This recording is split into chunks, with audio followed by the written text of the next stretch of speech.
Nashukuru sana ndugu yangu sehemu ambayo umenitoa. Kwa hiyo Bozo, unafurahia maisha haya?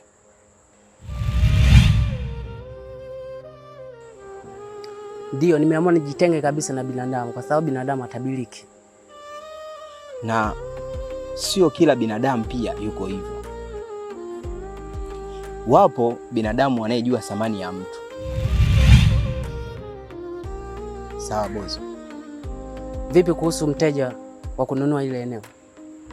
Achana naye. Lile eneo ni dhahabu. Wapo wateja watakuja kulinunua. Nimegaili kuuza lile eneo mpaka pale mwezi utakapoingia na utakapoisha. Ndipo nitamwachia yule mwanamke ili arudi kwao. Najua kabisa akirudi kwao ndio itakuwa imeisha. Kuisha habari. Kuna mwanamke ambaye nilimpenda sana katika maisha yangu. Nilimgaramia sana. Nikamfumania na mwanamume mwingine. Mimi akaniita mwizi. Ndio maana ukanikuta kwenye mazingira yale. Yale sio maisha yangu. Ni kweli, lakini sio kila mwanamke yupo hivyo. Vipi, amekula? Ndio, amekula. Vizuri. Naona unapitia wakati mgumu sana ukimwona. Vipi, si tungemaliza? Bozo, usirudie tena kuongea upumbavu. Anastahili kuishi ili ajutie kile alichonifanyia. Na iliwe fundisho kwa wanawake wengine. Nitamwachia mpaka pale mwezi utakapoingia na utakapoisha. Najua kabisa akirudi nyumbani kwao hakuna tena ndoa. Ni sawa.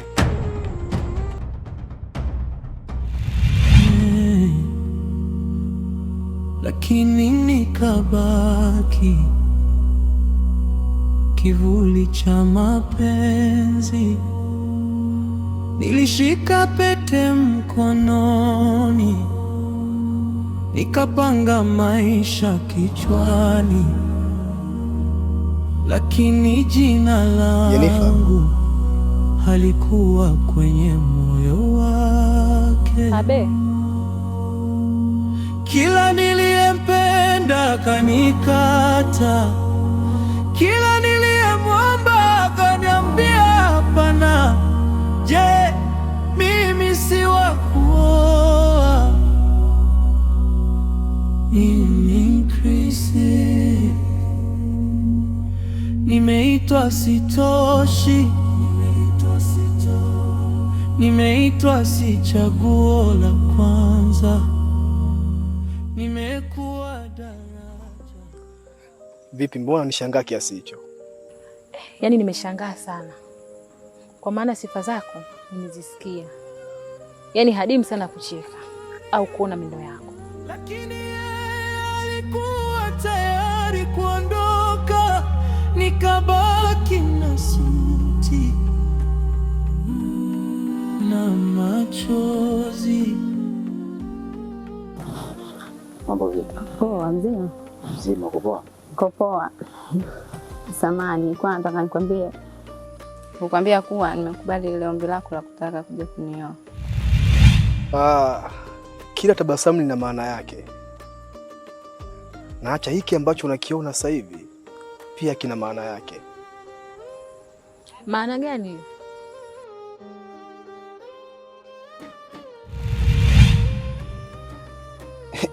Hivyo unamaanisha unachokiongea au unanitania? Nimekubali kuolewa na wewe nikiwa kama mwanamke wa Kiislamu. Nimeona ni ujinga na ni upumbavu kukataa kuolewa na kuishi maisha ya kizinifu.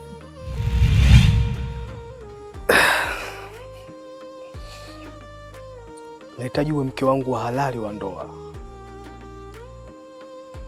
Nahitaji kukuoa. Mbona umeongea kwa kujiamini sana? Yaani kama tulikuwa na mazoea kabla. Nikwambie kitu kimoja ambacho ukifahamu. Mapenzi ya kweli hayahitaji kuzoeana. na wala muda mwingine hahitaji hata kufahamiana. Mtu anampenda mtu siku ya kwanza tu pale anapomuona.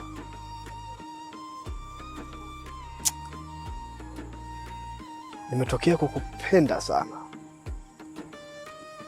Nahitaji uwe mke wangu wa pili.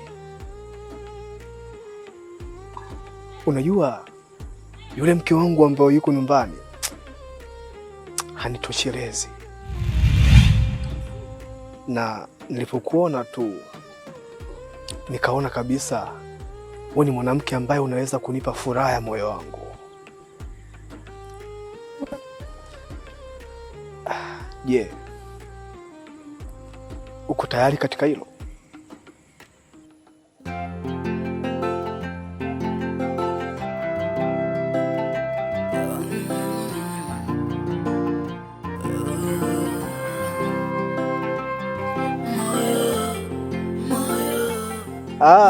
Labda nikupe muda. Nakupa muda wa siku moja tu. Nahitaji kukustiri usiendelee kuishi maisha hayo. Wewe ni mwanamke ambaye unastahili kuwa kwenye ndoa. Una sifa zote za kuwa mke wa mtu. Mie samaki baharini, machozi yangu yanakwenda na maji. Unipende kwa nini? Nimeinvest, umekula mtaji.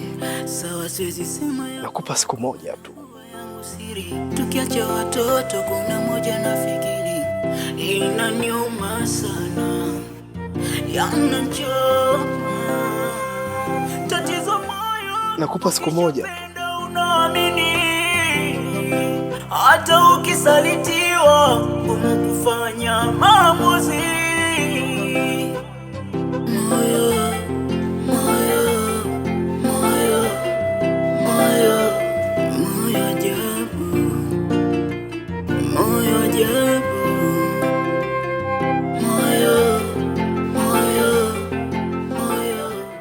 Nakupenda sana. Alafu usirudie tena hicho ulichokifanya. Kwa nini? Hauruhusiwi kunishika wala kunikumbatia mpaka nitakapokuwa mke wako wa halali wa ndoa. Samahani sana, yaani nimeshindwa kuzizuia kabisa hisia zangu. Cha kusamehe. Nashukuru kwa kukubali ombi langu. Dada, mbona muda wote umekuja unalia tu? Hausemi kitu chochote. Unajua kuna wakati mwingine kulia sio solution ya tatizo, bali unaweza ukajikuta unaongeza matatizo. Anta mdogo wangu, nakuelewa sana unachosema, ila muda mwingine kulia kitu kikubwa sana katika moyo. Muda mwingine ukilia unapunguza uchungu wa moyo ambao unausikia. Familia yangu ya leo pambe. Niambie familia yangu ya leo pambe.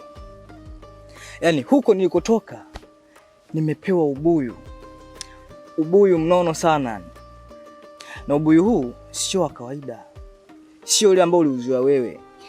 Ubuyu huyu umetoka mbali sana, umevuka anga, umetokea Dubai. Nikaona kwa nini ule peke yangu wakati udugu wangu upo. Nikasema ngoja niulete moja kwa moja bila kupunguza hata kidogo. Yaani ninavyokuambia, nimepata taarifa nyingi sana. Yaani siko sasa nashindwa hapa nianze na ipi. Yaani mpaka nahisi kupagawa. Udugu wangu, kwanza ni jambo nzuri kunishirikisha mimi rafiki yako. Kwanza tu wewe anza na lolote lile udugu wangu. Kikubwa mengine atajipanga mbele ya safari.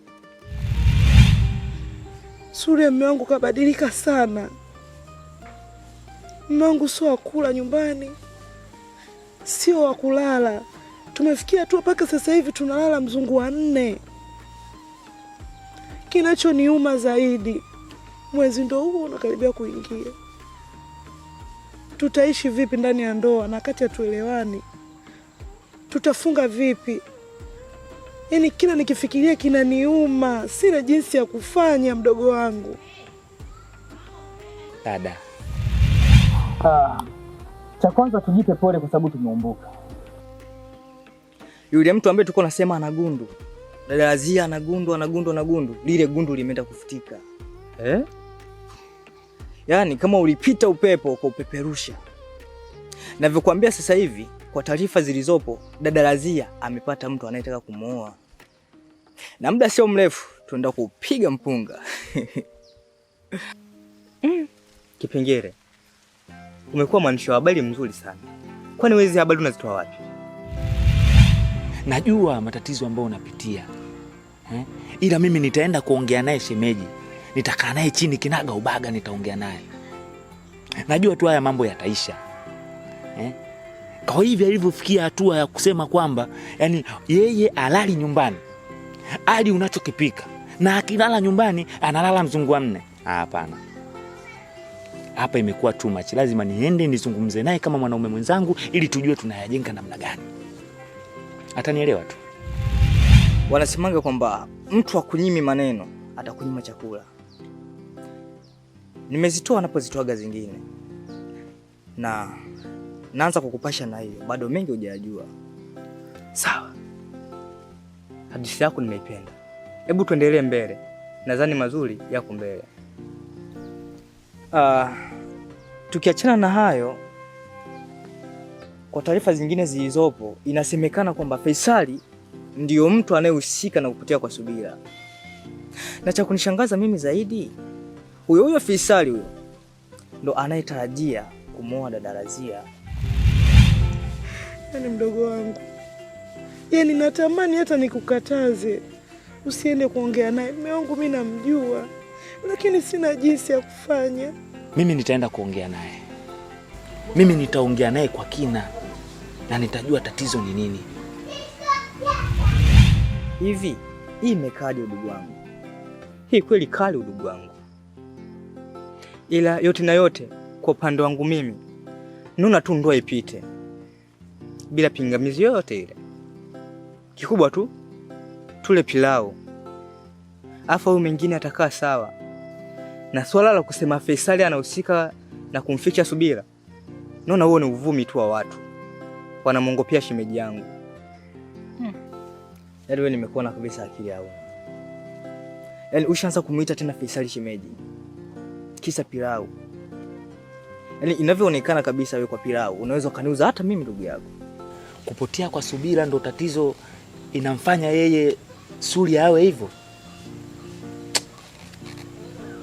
Mimi lazima nikaongee naye. Kwa busara kabisa, lazima niongee naye na anaamini atanielewa. Sio wewe tu. Hata tokee nani hapa akizingua miwa akiweka pilau hapa na muuza. Mimi nipo tayari kumsaliti mtu yoyote yule kwa sababu ya pilau. Kwa sababu hakuna mbabe wa njaa. Ama kweli nimeamini. Yaani wewe akili hauna. Yaani wewe ni mpuuzi huyu. Pilau ndo unisaliti mimi. Tena unazungumza kama mwanaume. Mimi nadhani kufanya pilau. Mtoto wa kiume mjini hapa utakuja kugeuzwa. Sikia, uko unapoelekea hizo dharau. Tunaanza vizuri na watu tutamaliza vibaya. Acha tumalize vibaya. Maana huwezi kumsaliti mtu wako kisa chakula. Kwa unataka vita, si ndio? Wewe unataka. Kwani unatakaje? Yote tu fresh. Unaniweza maneno mengi ya nini rafiki yangu? Kabla ya ndoa nilitani. Kaka, nashukuru sana kwa malezi bora ulionipa na unaoendelea kunipa. Naenda kuwa mke na kuanza maisha mapya. Lakini kaka, kuna kitu kinaniuma sana. Kitu gani ambacho kinakuumiza kipenzi chako? Kaka, nitakaa mbali na wewe. Sitakuwa na kuona kama ninavyokuona sasa hivi. Mdogo wangu, labda nikwambie kitu kimoja. Hiyo tayari limeshaandikwa kwamba utaishi kwa wazazi, lakini kuna siku lazima utaondoka kwenda kwa mumeo au mke kwa upande wa mwanaume, au pia hata kama sio mke au mume, basi mtu kwenda kuanza maisha yako mapya. Kwa hiyo hichi kitu ni cha kawaida sana. Alafu isitoshe wewe hautakuwa mbali, bado tutakuwa mtaa mmoja hapa hapa Dundani. Kuna wengine wanaolewa wanatolewa Dundani wanapelekwa huko mikoani Mwanza, Singida, Morogoro, Dodoma, lakini wewe uko hapa hapa. Kwa maana yake bado unatakiwa kujivunia upo karibu na kaka yako. Utaona tu muda wote unaojisikia wewe.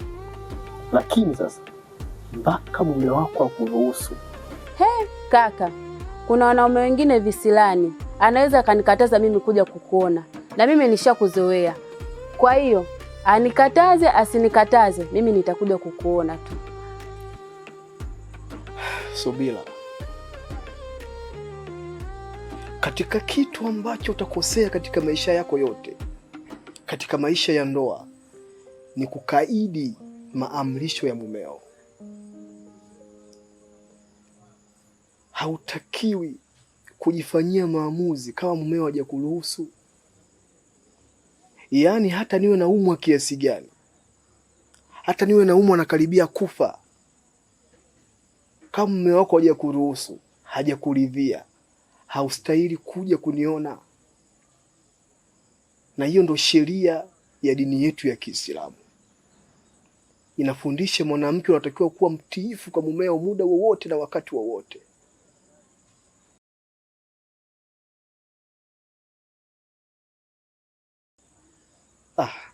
Labda nikutoe hofu na wala usijali.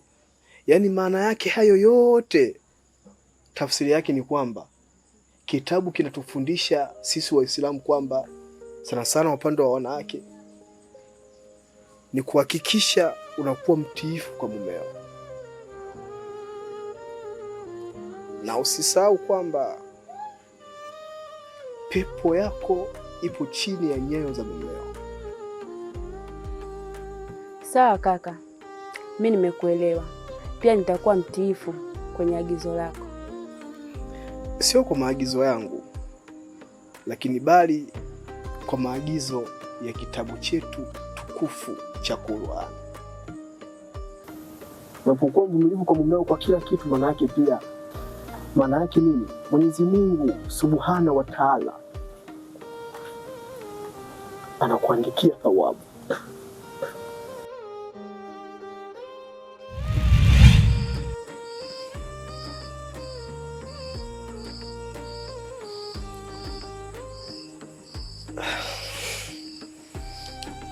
Umefika saa ngapi? Mbona kama nilikuwa peke yangu? Nimefika muda mrefu tu mume wangu. Naona uko kwenye dimbwi la mawazo. Unawaza kiasi hicho? Ni lazima iwe hivi. Lazima iwe hivi mpaka nitakapomuona mdogo wangu. Leo ni taarifa nzuri kwa ajili yako. Taarifa gani tena mamgwali? Ya kwanza, amani ya hii nyumba itarudi mpaka nitakapomuona mdogo wangu.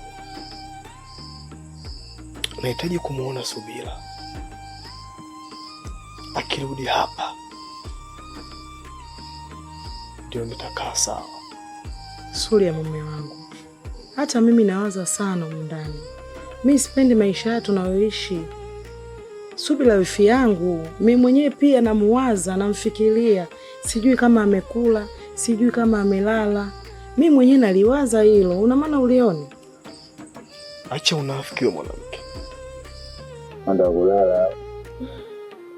Sio hivyo bana. Wewe unapenda raha wewe? Kwani kuna mtu asiyependa raha hapa duniani? Jiandae kuitwa baba. Acha unafiki wewe mwanamke.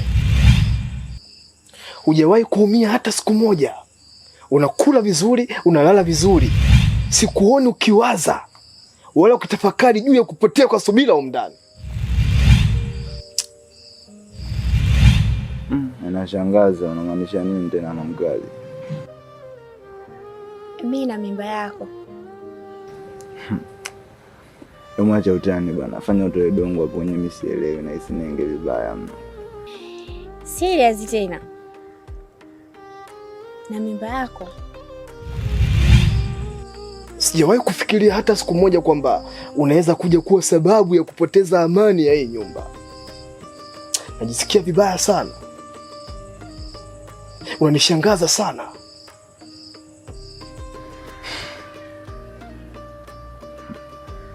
Wewe, hiyo mimba sio yangu, ya kile kibwana chako shoda. Sasa siniletee mikosi hapa, si umenipata?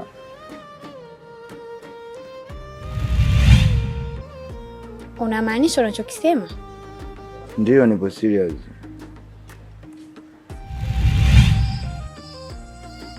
Sitahusika hata kula chakula chako mda. Yaani sahau kabisa kuhusu mimi kuhusika na kula chakula chako huko ndani. Yaani haitakuja kutokea.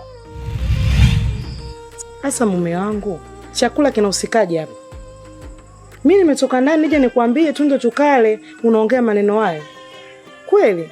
Nichukie mimi, chakula kina makosa gani? Chakula kina makosa gani? Asa kile chakula unataka mimi nikakimwage? Nipate dhambi? Unataka nikakimwage mimi nipate dhambi? Unanifokea? Unapata wapi ujasiri wa kunifokea? Unamfokea mume wako? Kabla ya ndoa nilidhani nitakume, lakini nikabaki kivuli cha mapenzi. Nilishika pete mkononi. Yaani unaondolea amani ya nyumba yangu, alafu bado unifokee? Namzungumzia mdogo wangu. Kupotea kwa mdogo wangu alafu unifokee mimi? Nisikilize. Narudia tena. Sitahusika hata kula chakula chako huko ndani mpaka nimuone mdogo wangu. Na ikiwezekana hata kulala. Utaanza kulala chini. Na nikilala juu ya kitanda, basi mzungu wa nne utahusika. Wewe unahusika katika hili. Unajua subira wangu alipo. Sasa mume wangu, kile chakula ale nani? Mimi nimepika kwa ajili yako, nimepika kwa mapenzi. Sasa hizi unaniambia mambo hayo kweli? Hata mimi naniuma. Subira nimemlea mimi, nimehangaika naye. Hata mimi namuwaza. Sijui kama amekula, sijui kama ajala, sijui amelala wapi. Inaniuma. Subira mimi ni wifi yangu. Leo kuniambia maneno kama hayo. Naona kama unanitafutia sababu. Kama umenichoka niambie, kuliko vitu unavyonifanyia. Mambo mzungu wa nne, mambo kutokula yanatokea wapi? Nichukie mimi na chakula kina makosa gani? Kile chakula mimi nikimwage nipate dhambi? Kwa nini unanifanyia hivyo?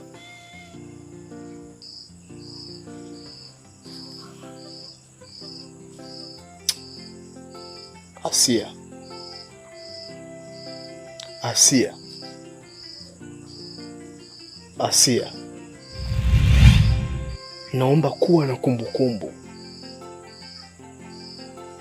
Ukumbuke nilichokizungumza. Kabla ya ndoa nilidhani nitakume, lakini nikabaki kivuli cha mapenzi. Nilishika pete mkononi, nikapanga maisha kichwani, lakini jina langu halikuwa kwenye moyo wake.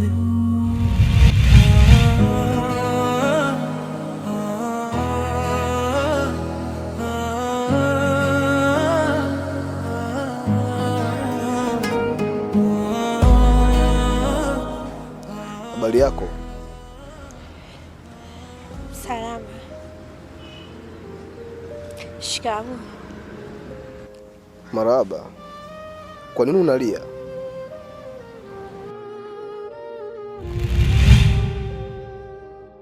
Dada Jenifa akaondoka ghafla kwa kukwepa aibu ya kutokuolewa. Taa mzima azungumziwa yeye. Ameondoka bila hata kuniaga. Kwa nini anaamua kuondoka kwa tatizo ambalo tayari tumeshaipatia ufumbuzi? Ujio wangu hapa mimi ni kuja kufuatilia na kujua amefikia wapi ili nimuoe. Sasa kwa nini anaamua kufanya hivyo? Hiyo ndo sababu kubwa ilomfanya aondoke. Maana siku ile mnazungumza, kuna neno ulimwambia la kuwa unataka kumstiri. Kwa hiyo lilimuumiza sana. Akajiona ni mtu ambaye ana bahati, ana gundo.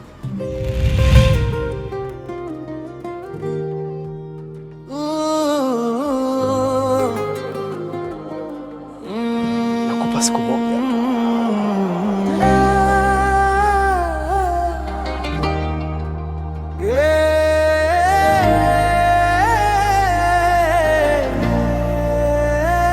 Nakupa siku moja.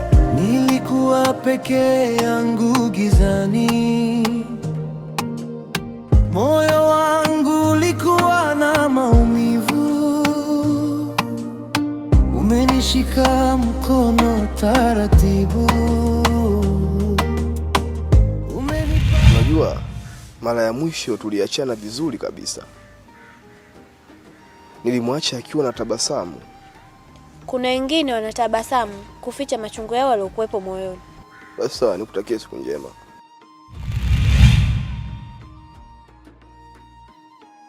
Lakini samani, wewe una mke? Ndiyo. Sasa kwa nini unataka kuongeza mke wa pili?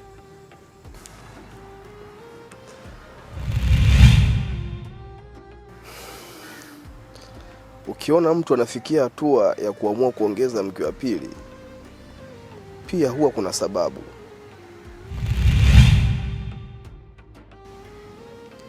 Mwanamke anaweza kuwa sababu ya kuipoteza amani ya nyumba. Lakini pia kuna wanawake wengine ambao hawajui mwanaume wake anahitaji nini kwa mwanamke wake. Hapo itapelekea mtu kuweza kuongeza mke wa pili. Lakini pia laiti kama wanawake wote duniani wangeweza kumwiga Bi Khadija aliyekuwa mke wa mtume wetu Muhammad, basi sifikiri kama kuna mtu angeweza kufikiria kuongeza mke wa pili. Na hata kama angefikiria kuongeza mke wa pili, basi ingechukua muda mrefu sana.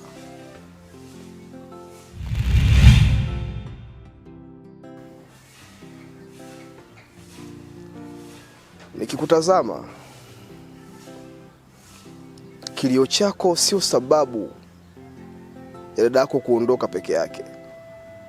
Ipo sababu nyingine. Nikusaidie kukuambia kitu cha msingi sana.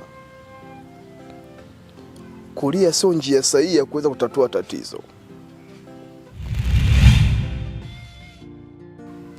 Kaa chini na ufikirie kama ulivyokaa sasa hivi. Uangalie njia sahihi ya kuweza kutatua tatizo lako. Lakini sio kuupoteza muda wako kulia kama hivi unavyofanya sasa hivi. Huenda tatizo ambalo unalo limetokana na sikio la kufa waga lisikii dawa. Nikutakie siku njema. Kabla ya ndoa nilidhani nitakuoa, lakini nikaba, lakini jina langu halikuwa kwenye moyo wake. Samahani dada. Bila samahani.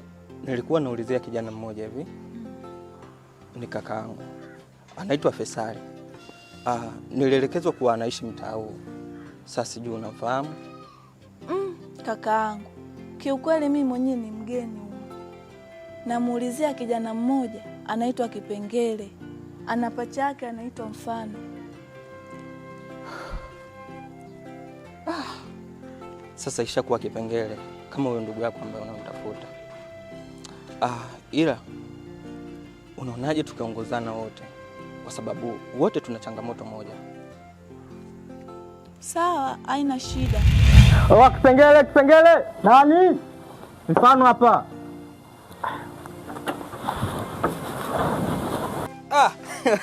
Kumbe ni udugu wangu. Nakuona hale yani. Leo umekuja na jipya gani? Ndugu yangu Kipengele, hali sio shwari. Nasikitika sana. Naona kabisa pilau tunaenda kulikosa. Bwana, mimi sipenda hayo maneno yako. Unajua mimi ubobo ni muumisi sana. Unaona hii barua? Hii barua kaiacha dada Razia.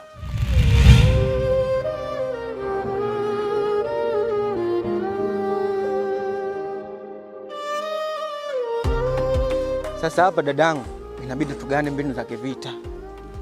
Vita tena? Masuala ya vita yanatokea hapa.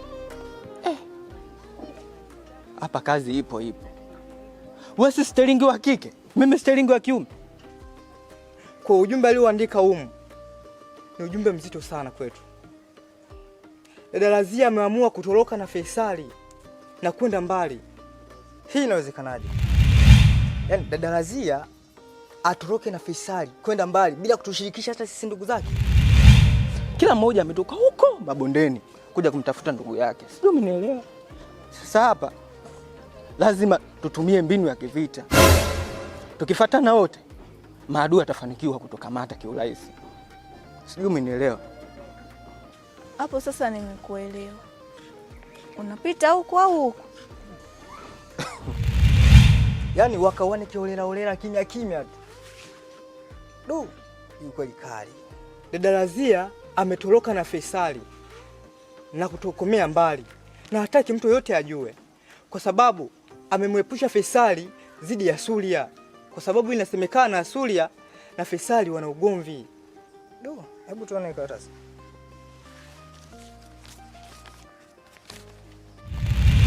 Hivyo wewe ugopi kukabwa? Kukabwa? Usimesema mimi sterling. Hawaogopi kupigwa mangumi. Watatoka manundu.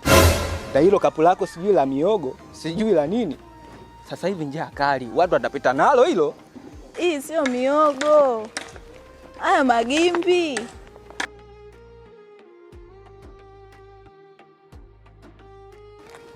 Unapita huku au huku?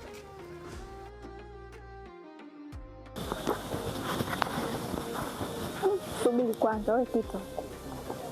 Pita huku. Hii si vita.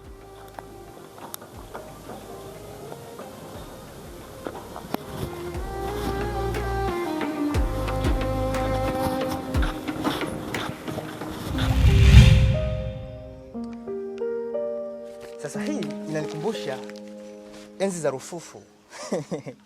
Kwamba ndipo yule mpenda ubwabwa alipojikuta anambulia patupu. Ndio hiki hapa. Ndipo dada mtu alipoamua kutoroka na Kimada akiwa hana mtu wa kumpikia, akiwa hana hela mfukoni, na kugeuka kuwa chakula cha Nyampala. Unaona hayo nitukana? Hayo matusi sasa. Sasa matusi kivipi tena rafiki yangu? Yaani moja kwa moja unanilenga mimi. Sasa mimi sija kuzungumzia wewe. Hapo mimi na wewe mzungumzia ni dada Razia. Ila ndugu yangu, mbona tunaanzaga vizuri afu unataka tumalize vibaya? Kwa nini lakini? Na wewe siku zote ndo unaanzaga ugomvi. Na sijui unakitafuta nini kwangu ya. Sasa kwa nini unatakaje? Mbona unachange ghafla?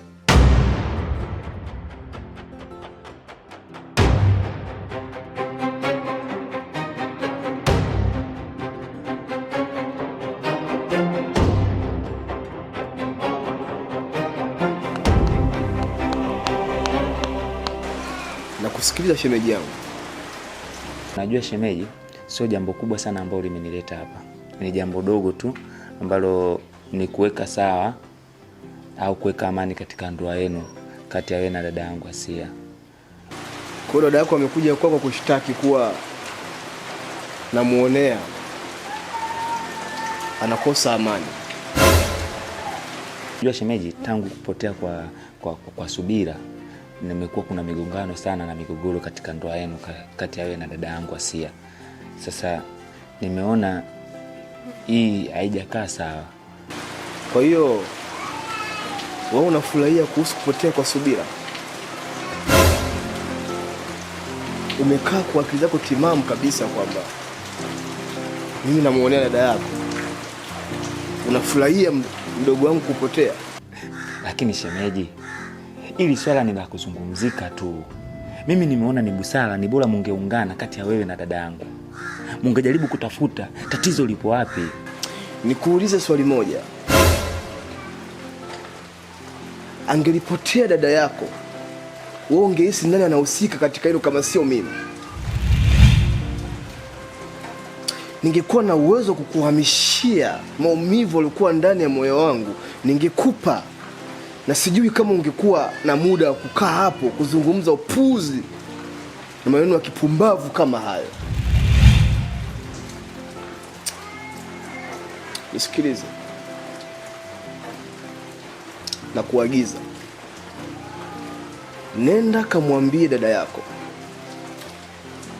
kamweleze dada yako, ili amani ya hii nyumba irudi tena.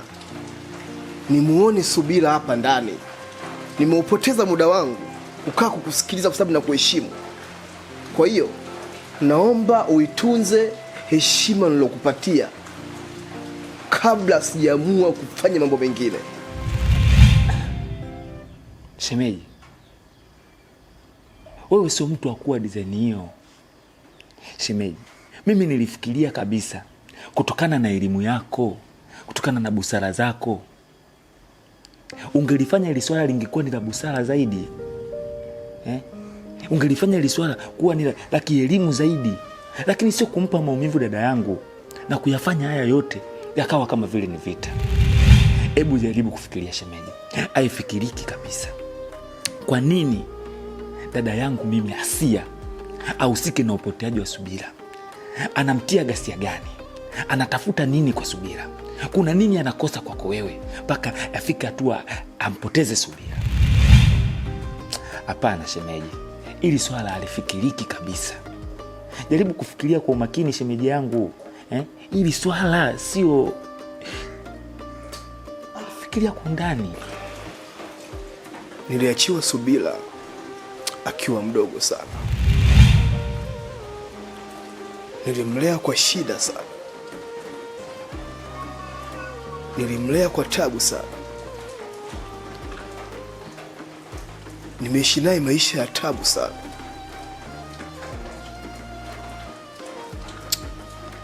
Mama yangu na baba yangu walifariki kwa ajali. Mama yangu akafa hapo hapo, hata kauli yake ya mwisho haikusikika. Sikufanikiwa kuisikia hata sauti yake. Baba yangu alifariki akiwa hospitali. Katika mikono yangu namtazama, akaniambia, Surya, naomba mtunze mdogo wako, naomba msomeshe mdogo wako akuwe katika maadili yaliokuwa mema. Anamaliza kuzungumza, anatoweka mbele ya uso wa dunia. Unajua maumivu ambayo nayapitia katika moyo wangu kuhusu kupotea kwa Subira? Unafahamu wewe? Unafahamu jinsi gani naumia ndani ya moyo wangu? Unajua wewe? Kabla ya ndoa nilidhani nitakuoa. Nimemlea Subira kwa hisia kubwa sana, huku sauti ya mzee ikinirudia katika ufahamu wangu wa akili. Na hicho ndo kitu ambacho kinaniumiza siku zote, ndo kitu ambacho kinaiharibu akili yangu siku zote kuhusu kupotea kwa Subira. Lakini jina langu halikuwa kwenye moyo wake. Nakuheshimu sana. Kila niliyempenda, mlango ambao umeingilia, kila niliyemwomba akaniambia, ndo mlango ambao unatakiwa kuondokea. na kuomba tafadhali utoke ndani ya nyumba yangu. Lakini shemeji, ili swala ni la kuzungumzika tu. Anta, naomba ukumbuke nilichokwambia. Sihitaji nikuvunjie heshima, sihitaji nikuharibie siku yako. Sijui umenielewa? Narudia tena, naomba utoke ndani ya nyumba yangu. Kitu ambacho kinaniumiza, muhusika wa kila kitu naishi naye hapa ndani na namuona, nalala naye, naamka naye, nakula naye. Naomba utoke ndani ya nyumba yangu. Toka ndani ya nyumba yangu.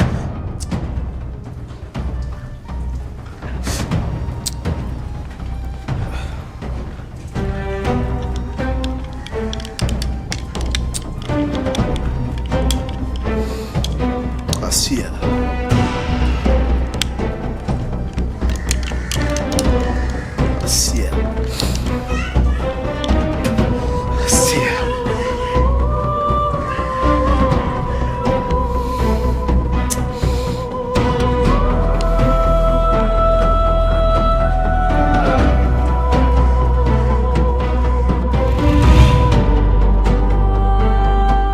Sikilize nikwambie dada, jinsi nilivyoenda kuongea naye shemeji, jicho limemtoka. Na kwa namna ilivyokupo jicho limemtoka, yani anamaanisha kabisa 97% wewe umehusika na hili swala. Sasa kwa namna nilivyomuona na hasira zile alizofula, yani inawezekana siku yoyote akaamka usiku akakudidimiza hata bisu la shingo. Ushauri wangu ulikuwaje? Sikiliza vizuri dada, kama ina uwezekano wewe tafuta namna ya kutoroka, kimbia ama pale kwake. Kisha kwa mtu mzuri kabisa yule. Anta mdogo wangu, yaani mimi nikategemea nimekupa swala langu la ndoa, unishauri, unifariji, yaani ndo kuniambia maneno hayo kweli? Sijui nitoroke, sijui atandidimiza bisu. Mume wangu mimi namjua, hayuko hivyo. Dada, sikiliza nikwambie, tukiachana na masuala yako ya ndoa, si masuala ya kuolewa, sijui nini, hebu kwanza jali uhai wako. Yule mtu ana hakika kabisa, yani 97% kwamba wewe unahusika katika upoteaji wa subira. Amefula hasira, yani nakwambia mimi mwenyewe tu nimeenda huko nimeshindana naye, kafula hasira. Anta mdogo wangu, mume wangu namjua, na usisahau, kumbuka mimi jinsi nilivyokuwa. Paka leo niko hivi, mume wangu kanibadilisha. Anta, umesahau? Nilikuwa nacheza vigoma, nilikuwa nacheza uchi. Yaani mambo ya kishenzi yote nilikuwepo, sio vikoba, sio nini. Yaani umesahau kila kitu. Leo niko hivi kwa sababu ya mume wangu. Nikimbie, nakimbilia wapi? Alafu ndoa yangu, sitoacha ndoa yangu. Yaani paka dakika ya mwisho sitokimbia ndoa, yaani nitapambana changamoto zote zilizokuwa ndani ya ndoa yangu. Okay, sawa. Mimi nimekuelewa dada. Lakini unatakiwa kuwa makini kuliko kitu chochote. Baki kwenye ndoa yako, alafu na mimi nakupambania upande wa pili. Mimi nitakupo nje ya mchezo. Najaribu kuangalia, je, shemeji amebadilika kufikia hasira zile kwa sababu ya hili swala la kupotea kwa subira au kuna kitu kingine? Na nani ambaye amehusika na upoteaji wa subira? Lazima vyote tuvijue. Kwa sababu dada, usichukulie masiala, hii ni kesi. Tena hii ni kesi ya upoteaji wa mtu, kesi ya jinai. Yaani huo ndio ushauri mdogo wangu. Sio unaongea maneno yako ya ajabu ajabu. Sawa, nimekuelewa. Wewe endelea kufuatilia tuongea. Tuende basi.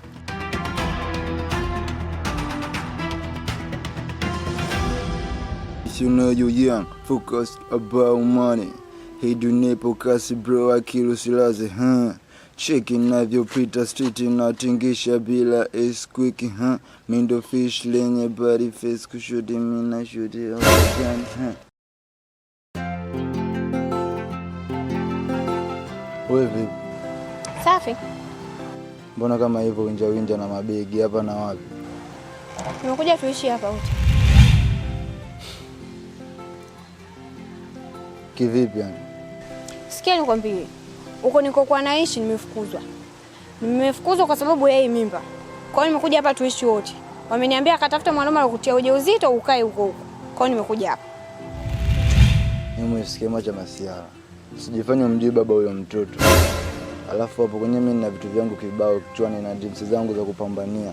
Kwa unavyoletea vyoja kama hivyo na kuelewa, mimi sikuelewi unajua. Emfanye urudi kwenu kwanza. Kipindi naachana na ule bwana nilikuwa kwenye siku zangu. Nilitoka kwenye siku zangu nikaja kukutana na wewe. Kwa hiyo mimba ya kwako.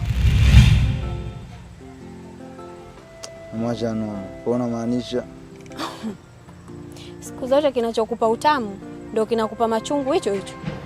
Kabla ya ndoa nilidhani nitakume, lakini nikabaki. Siku zote kinachokupa utamu ndio kinakupa machungu hicho hicho.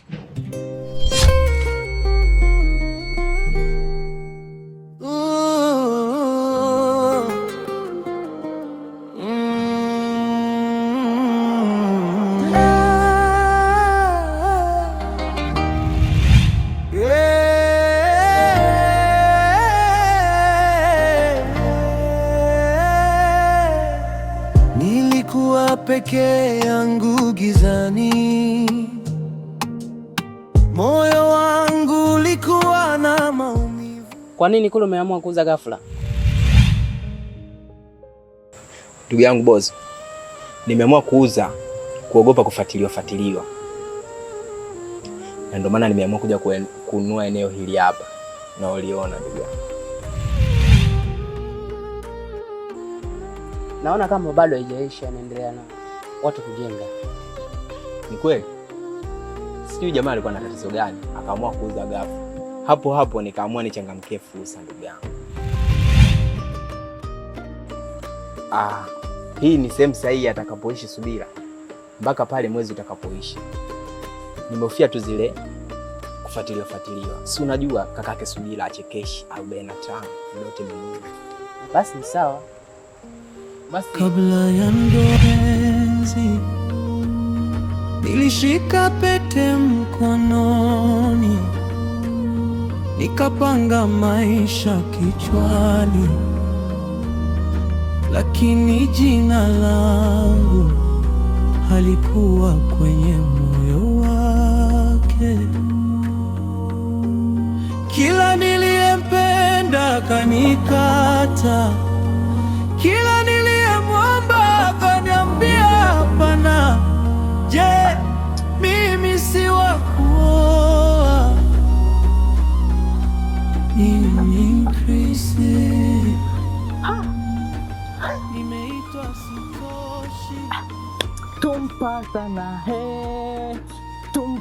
na he Kulichi Oliva Kuchi utai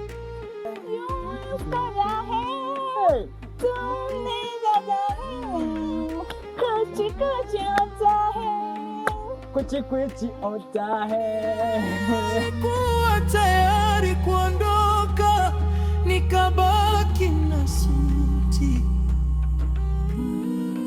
na machozi. Jamani, mimi nitakupeni hela yenu. Naombeni mnivumilie. Mimi sasa hivi nina hali ngumu. Hata hela kula mimi siachi. Naombeni tu mnivumilie jamani kaka zangu. Tatizo lako wewe, unapenda kulalamika sana. Tumeshakuvumilia mara ngapi bwana?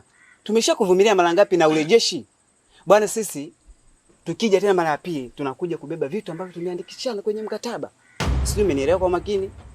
Yaani mambo ya kuvumiliana tukishavumilia sana sasa. Mpaka sisi wenyewe imeshafikia stage sasa tunachoka. Sijui umeelewa?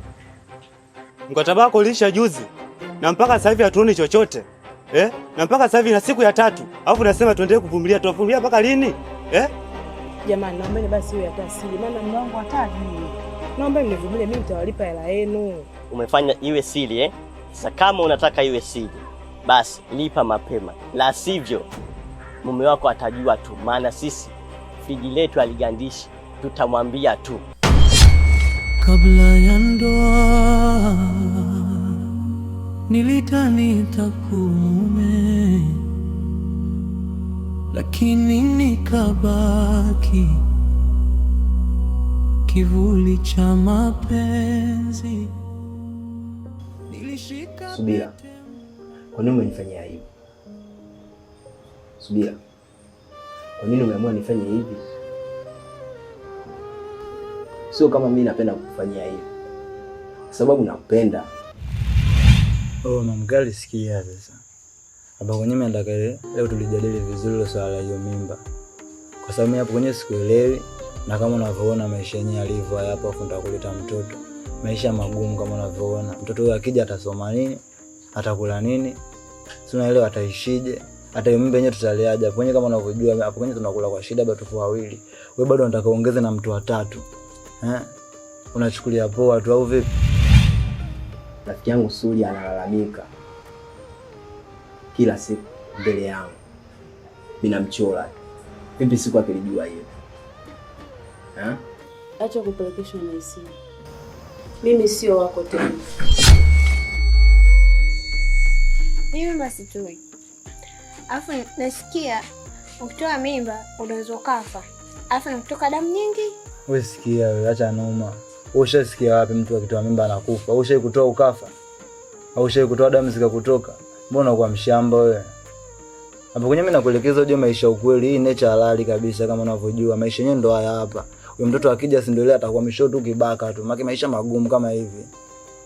Kula hapa wawili tunakula kwa shida afu nachukulia poa mfanye utoe hiyo mimba bana. Alafu kwenye kama unavyojua mimi na mambo yangu kibao ya kufanya hapa. Si unaelewa?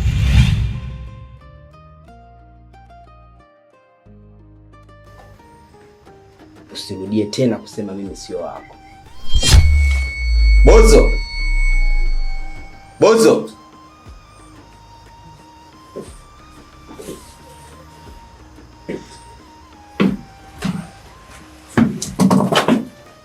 Sikupendi na hivyo unavyonifanyia siwezi kukupenda tena. Bozo, hakikisha hali siku mbili.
Nilidhani nitakuwa mume, lakini nikabaki kivuli cha mapenzi. Nilishika pete mkononi, nikapanga maisha kichwani, lakini jina langu halikuwa kwenye moyo wake. Kila niliyempenda kanikata, kila niliyemwomba kaniambia hapana. Na muziki hapa natakiwa nifanye. Mimi mwana muziki. Usichukulie poa, uje mambo ni kibao ya kufanya afu unaona poa tu. Huyo mtoto mimi ukimleta hapa inabidi tena niache muziki nianze kumhudumia yeye, nianze kumlea mimi nitatoboa lini? Au unachukulia poa tu? Mimi bastoi. Nitalea hapa hadi nitajifungua. Mimba itoki. Afu ujui tu. Wenda mtoto nikajifungua kwa na baraka. Kakufungulia milango yako na ukawa star uko mbele. Afu madhara kutoa mimba ni mengi. Kwa mimi siwezi. Hivyo mbona kama hivyo Mbona hutaki kuelewa mpaka ile tuanze kurushana migumi hapa ndo uelewe. Maana mimi nakuelekeza maisha ukweli ile kwa mdomo ili tuelewane, unachukulia poa. Mtoto namlea hapa, sio anakuwa hapa. Haya atakula nini? Atasoma na hela gani? Wewe fanya hivi, hiyo mimba toa. Mtoto tatafuta mwingine baada ya kupata hela fresh. Mimi nimekubali kuishi na wewe poa, kilo safi. Hiyo mimba fanya utoe, mtoto tatafuta mwingine nikishapata hela afu fresh, mambo yanakuwa poa.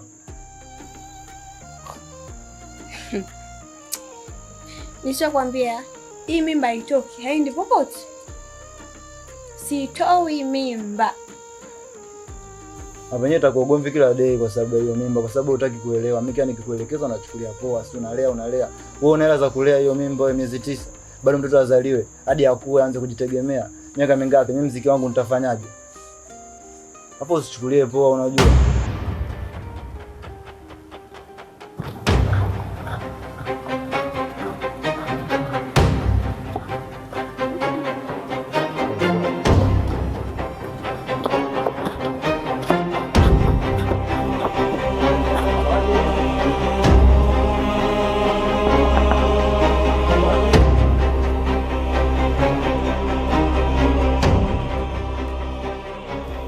Karibu. Asante.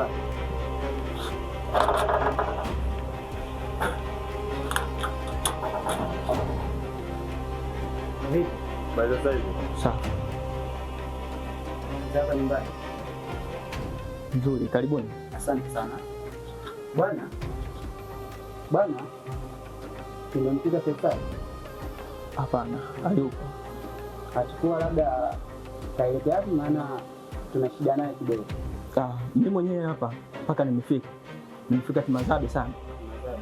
Ya. Na nimefika hapa, funguo nimekuta kwa jirani. Ya. Kwa hajakwambia labda kuhusu yeye labda yuko wapi hivi na hivi kwetu, wewe unasema kwamba hujui alipo. Sifahamu kabisa, sema alipo. Sikiliza kijana. Huyo Faisal tunayemuulizia sisi, tuna deni naye. Sijui naelewa vizuri? Ndio. Faisal alikuja kwetu kwenye ofisi zetu sisi, akaja kutuomba mkopo. Sisi hatukuwa na ile ya kusema kwamba labda, kwa sababu kutokana na maelezo yake aliyotuelezea, tukaona itabidi tukubaliane naye, tutaingia kwenye saini ya nini ya maegesho. Lakini mpaka sasa hivi huyo Faisal bado hatujamuona. Simu zetu pia tukimpigia ashiki simu zetu, tunashinda kuelewa kwamba shida ni nini. Ndio maana tutaamua moja kwa moja tuje paka hapa. Naona tayari tushaanza kubishana. Nimesema sifahamu sehemu alipo. Mambo poa mzima. Kwa hiyo umeamua kubali kuolewa na ex wangu? Alikuja na nia kutaka kuja kunioa, na kwa vile alikuwa na nia moja kwa moja kuja kunioa, kwa hiyo sikuwa mjinga kukataa ndoa, na alikuwa na nia hiyo. Haya, wewe mwenzangu, sasa hivi umempata bwana akakutia mimba, ameikataa, sasa hivi naishi naye kuishi. Mimi mwenyewe nimefika hapa Kimazabe kwa shida sana, mpaka nimefika hapa kwa ndugu yangu. Sasa mambo mengine mnaniambia mimi sifahamu, sijui. Kama nilivyokuambia ndugu yangu, sawa, fanya uwezavyo, hakikisha ndugu yako tunafanyaje, tunampata. Tukija mara ya pili, basi tunahitaji sisi maelezo, sawa. Tumekuja hili kistaarabu kabisa, tumekuja kistaarabu, sawa. Lakini tukija mara ya pili, tunakuja kivingine. Kwa hiyo fanya jinsi unavyoweza, hakikisha ndugu yako tunafanyaje, tunampata. Sijui utakuwa umeelewa vizuri. Jamani, nimesema sifahamu sehemu alipo.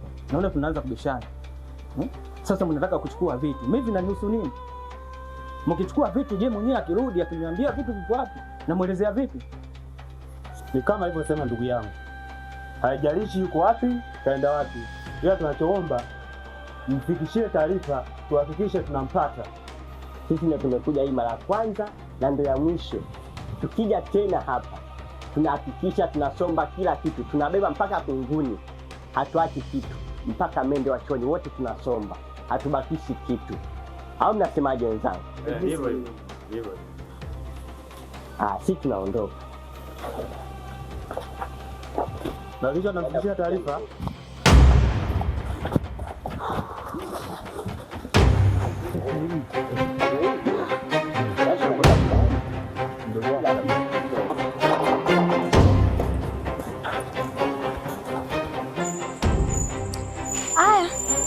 kuombea maisha mema. Utakuja kwenye shughuli yangu? Nitakuja.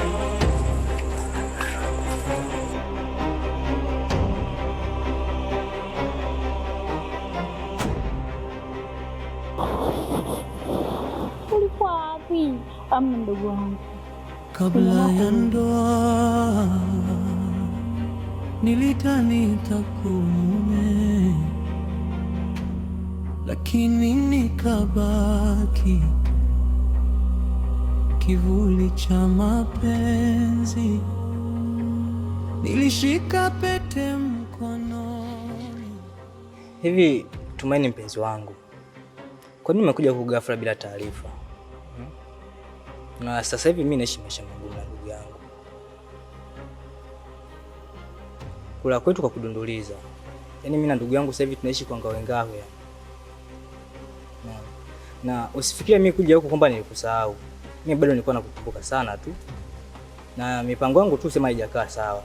Ningekufuata huko kijijini kuja kukuchukua. Kwa sababu mimi na wewe tulikuwa tuna malengo mengi sana. Ipo sababu hiyo nifanya mimi nifike hapa. Ni sababu gani tena hiyo? Safina mdogo wangu, nimeamua kurudi pia kwa ajili yako. Ila hichi kinachoendelea kilikuwa kinakustahili kabisa. Nilikushauri mdogo wangu, lakini hukutaka kunisikiliza. Kipindi unaondoka kijijini, uliniacha na ujauzito. Nini? Ulivyoondoka uliniacha na ujauzito. Hivyo nyumbani wamenifukuza. Ndio sababu leo nileta hapa mimi. Sasa Tumaini mpenzi wangu, hiyo ndio sababu ile kufanya kuja bila taarifa? Simu sina na mimi sijasoma. Pale kijijini nani namwambia aniandikie barua? Sasa mimi nilikuwa sijajipanga chochote kile. Sasa huko ndani tunaishije? Sasa na huko ulipajuaje? Umesahau. Kipindi unaondoka uliniambia kwamba unaenda Pwani. Ukifika tu stendi ya Magufuli unachukua magari ya Mbagala mpaka Mkulanga. Unaishia kwenye kijiji kimoja kinaitwa Dundani. Utafikia kwa rafiki yako, nyumba ipo karibu na mnara. Kwa mimi nilipofika tu Dundani, nimetafuta mnara uko wapi. Ona hiki kinachoendelea. Nimeona nirudi bwana kaolewa. Kuolewa? Na Suli? Umejuaje? Basi sawa, hamna shida, mimi nimekuelewa. Na mimi sijakuuliza hivi kwa nia mbaya wala kwa makusudi mabaya. Yote nilitaka kujua nini chanzo. Kabla sijaja hapa, alikuja nyumbani kukuulizia. Kabla ya ndoa nilidhani nitakuwa, lakini nikabaki kivuli cha mapenzi. Nilishika pete mkononi, nikapanga maisha kichwani, lakini jina langu halikuwa kwenye moyo wake.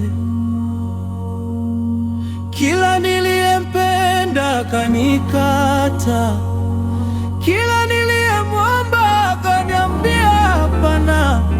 Je, mimi si wako?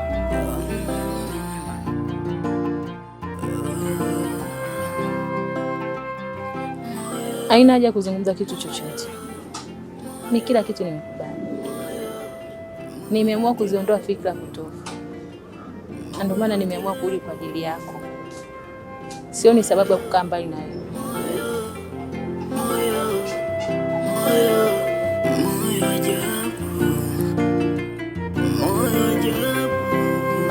Mie samaki baharini, machozi yangu yanakwenda na maji. Unipende kwa nini? Nimeinvest, umekula mtaji. Sawa, siwezi sema ya kwako, maana huwa yangu siri. Tukiacha watoto kuna moja nafikiri, inaniuma sana. Kono taratibu umeni unanipa nuru moyoni, wewe ndio dawa ya moyo, wewe ndio pumzi yangu, nikikuona dunia inatulia, roho yangu inasema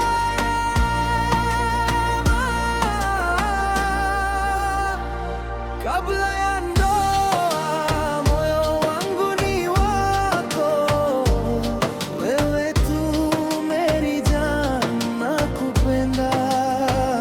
Kabla ya ndoa na kuahidi moyo, ndile rani yako milele.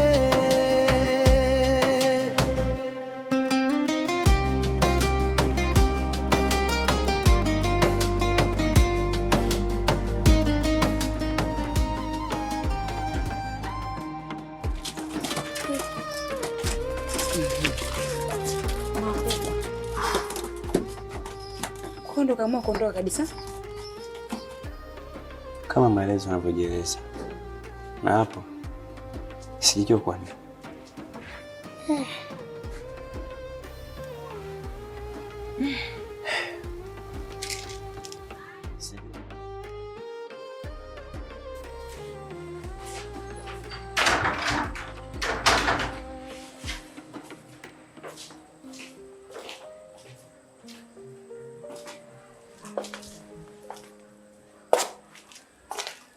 Unatoka wapi? Kwa hiyo ndo unarudi? Ndo naenda. Yaani jana kutwa nzima haupo, usiku kucha, mwezi huu wa Ramadhani, saa hizi ndo unarudi, alafu unaniambia ndo naenda. Imekaje? Hayakuhusu. Na wewe kupotea kwa mdogo wangu Subira na ushiriki na chochote kile, hiyo nao ni haki hiyo. Yaani kila mtu hapa ikiwezekana sasa hivi aishi kimpango wake, yaani tusijuane kabisa huko ndani. Huyo Subira sasa, sawa, tuache yote yake, mpango wake Subira nini, naomba daftari. Hivyo ujiongeze, tumia akili, sitahusika na chochote huko ndani.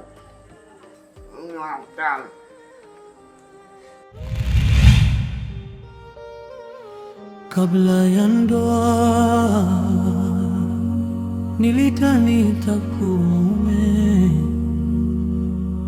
lakini nikabaki sihusiki na chochote, kivuli cha mapenzi. Nilishika pete mkononi, nikapanga maisha. Faisal mwanangu. Ni mke wangu. Hivi unadhani jambo la kurudi ni sahihi kwetu? Ni maamuzi sahihi sana. Kwa sababu siwezi kukimbia jambo ambalo siwezi nalo. Ndugu zanguni, mimi bana nimewaita hapa kwa ajili ya kujadiliana na kuhusiana na mradi wetu ambao tunaufanya sasa hivi, si ndio? Bwana hapa mimi kila nikiangalia hapa naona watu sasa hivi wamekuwa wasumbufu sana kulipa. Umeona, mtu anakuja anachukua pesa, tunakubaliana, lakini kadri siku zinavyozidi kwenda mrejesho wetu unakuwa anachukua muda mwingi sana. Kufanyaje kurejesha, si ndio? Sasa mimi nimesema kwamba hili swala nisizungumze peke yangu. Sawa, ndio usi. Lakini kama unavyomjua Suri ni mtu ambaye ni mkorofi sana. Hata kama hawe mkorofi kiasi gani, lakini siwezi kukimbia na jambo ambalo sihusiki na chochote. Niwaiteni kama hivi, tukae chini tulizungumze. Tujue kwamba tunafanyaje kurudisha pesa yetu. Si ndio jamani, ndugu pamoja? Na pia tujue kwamba sisi tunapataje faida. Si ndio? Kwenye huu mradi ambao tumeamua kuanzisha. Kwa sababu hiki ni kitu ambacho imetoka pesa, kwa hiyo lazima ipatikane pesa kwa ajili ya kurudisha hichi kwa ajili ya kurudisha pesa. Kwa mfano kama huyu mwanadada huyu anaitwa nani yule? Asia yule, si ndio? Asia alikuja kukopa pesa, lakini sasa kwa nini alisema kwamba iwe siri, yani haitaki mume wake kujua? Kwa hiyo ipo tayari kwa lolote. Sawa, hujahusika. Sule mwenye yule kabisa. Sijui atakufanya nini baada ya kujua kama umerudi. Kwa mimi ninavyoona, tukitaka hela yetu hapo ni moja kwa moja tumwambie mumewe Asia. Maana tukimwambia mumewe Asia itamfanya Asia aweze kutoa hela kwa haraka, ili mradi asiharibu mahusiano yao. Au nyinyi mnaonaje? Ni sawa. Unafikiri naogopa chochote? Siwezi kuogopa chochote kwa hiyo. Na ndio maana nakwambia siwezi kukimbia kwenye jambo ambalo sihusiki nalo. Maana kuja kuangalia sasa hivi tunatumia gharama nyingi sana. Yaani nauli ambazo tunatumia nyingi sana. Maana tunatumia nauli kwenda kuwafuata. Kwa faida yetu pale tunaanza kutumia na nini? Hela zetu. Kwa hali hiyo kweli tutafika kweli? Okay. Mimi bana ndo maana nikawaita hapa kwanza. Sijataka hili jambo nilizungumze peke yangu mimi. Ndo maana nikaamua kuwashirikisheni ili tupate wazo hili moja. Si ndio? Mimi nilikuwa na wazo. Kama ndio hivyo basi sawa. Sawa. Kama unahusika basi sherehe itakata mkondo wake. Sawa. Hilo ndilo sawa. Lakini nitapambana kadri niwezavyo. Tusiwe kama wale wanadamu sasa, ni kwamba maana si tunadai chetu, si hicho ni chetu, si ndio? Ni jasho letu sisi. Sisi bana tumfuate au tuwe tunafuata kama wanavyotaka wao. Si ndio? Sisi utakachokikuta mle ndani kiwa halali yetu. Haijalishi tumekuta na nini, haijalishi tumemkuta na kitu gani. Tutakachokikuta mle ndani basi sisi iwe halali yetu. Tunabeba, tunakuja tunapiga promotion, watu wapo, si ndio? Kwa ajili tu ya kufanyaje, kurudisha pesa zetu. Ndio. Si ndio? Tunabeba chochote, labda tumekuta TV, tunachukua TV, tunaondoka nayo. Tunampa siku bwana TV tunakaa nayo, lakini tunakupa ndani ya wiki moja pesa yetu imeshafanyaje, imesharudi. Tunakuwa tunafanya hivyo. Au hilo wazo nyewe mnalionaje? Kweli kabisa. Kwa upande wa Asia, mimi naona mume wake ajue. Watagombana lakini mume wake atamlipia. Sasa huo muda ambao wanagombana sisi hela yetu tushapata. Hatujali kwa sababu sisi hela yetu tumeshapata. Waache wagombane tu. Au mnaonaje? Kwa sababu ndio hivyo. Hatuwezi hela yetu ikapatikana. Kila siku itakuwa bwana vumilieni. Tumeshavumilia mara ngapi yule mwanamke? Tumevumilia sana. Tumeshavumilia mara ngapi? Tumevumilia sana. Haya, ni wiki ngapi zimefika? Na tunapata wiki kama takriban 7 au 8. Kila tukienda nivumilieni. Tunavumilia. Kabla ya ndoa nilidhani nitakume, lakini nikabaki. Hivi nyewe wanawake mpoje? Mwanamume ana malengo na wewe unataka kulewa kisa mwezi wa Ramadhani. Yaani wewe bozo ujue tu. Huyo Salo unayemzungumzia hapa hakuonyesha dalili za kunioa wala kunichumbia. Na ndio maana mimi nimeamua maamuzi haya. Kuna muda naanza mume wangu. Nikiwa kwa Asia. Akijua kama mume wake ni kimya. Sijui itakuwaje. Sitajaziana na tu jamani. Haiwezi kutokea hiyo.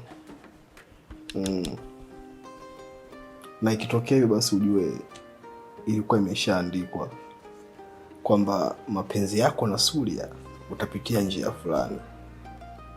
Lakini pia kunaga kitu ambacho kinakosa mwisho.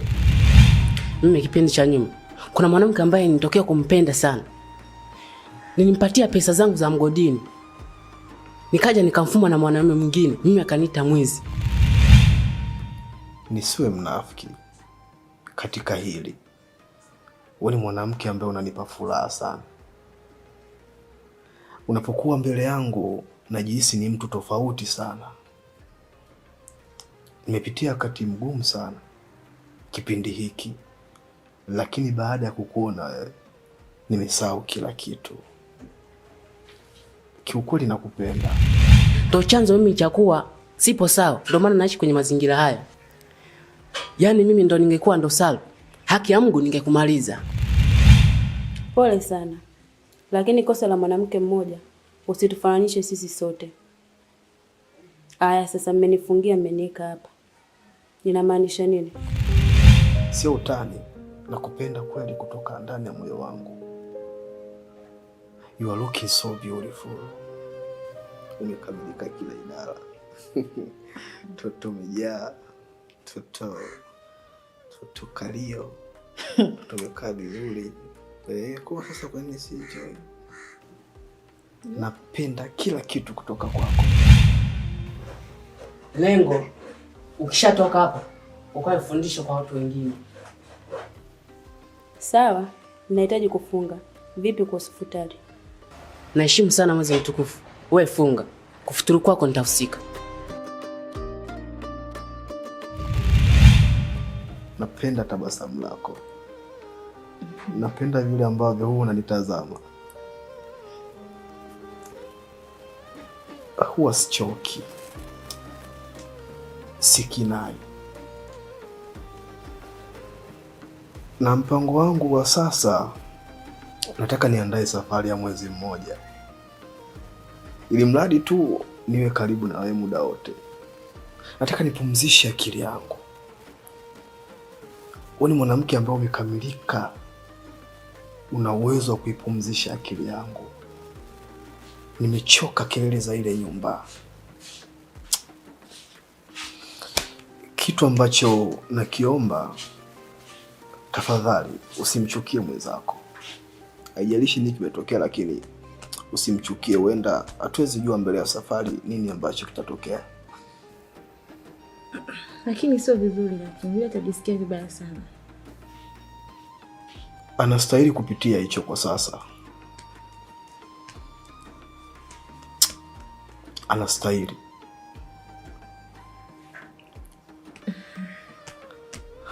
Nimechoka sana. Naomba niendelee maji ya kuoga. Jerry. Thank you. Kabla ya ndoa nilitani nitaku. Vipi Kipengele rafiki yangu? Unawaza nini? Wewe acha tu ndugu yangu. Yaani hapa nina mawazo chungu nzima. Na hasa na mwaza huyu mwanamke huyu. Yaani sijui watu wengine wanawazaga nini. Yaani kakurupuka huko kaje bila taarifa. Sasa umndani tutaishi. Sikia Kipengele. Hauna sababu yote ile ya kulaumu. Kwa sababu yule ni mpenzi wako. Cha kufanya ni kupambana kwa hali na mali ili uweze kuilea mimba na kumlea mpenzi wako. Shida sio kujilaumu.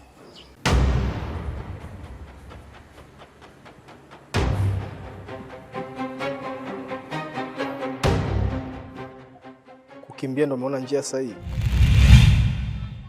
Hapana. Mimi sijakukimbia. Sipokuwa tu niliondoka kikazi. Ila sasa ndio nimerudi. Yaani tatizo lipo, maisha tunaishi mimi na wewe ndani. Maisha ni magumu. Yaani kula yetu hii ya kudunduliza. Unaona? Hatuna mipango yote ya kupata pesa. Sasa naye kaja tena ujauzito. Sasa ujauzito na yeye tutaishije huko ndani? Vipi kuhusu Subira? Mimi sihusiki katika hilo. Halafu tumia akili yako vizuri. Huyo aliyokuambia kuwa naye makini.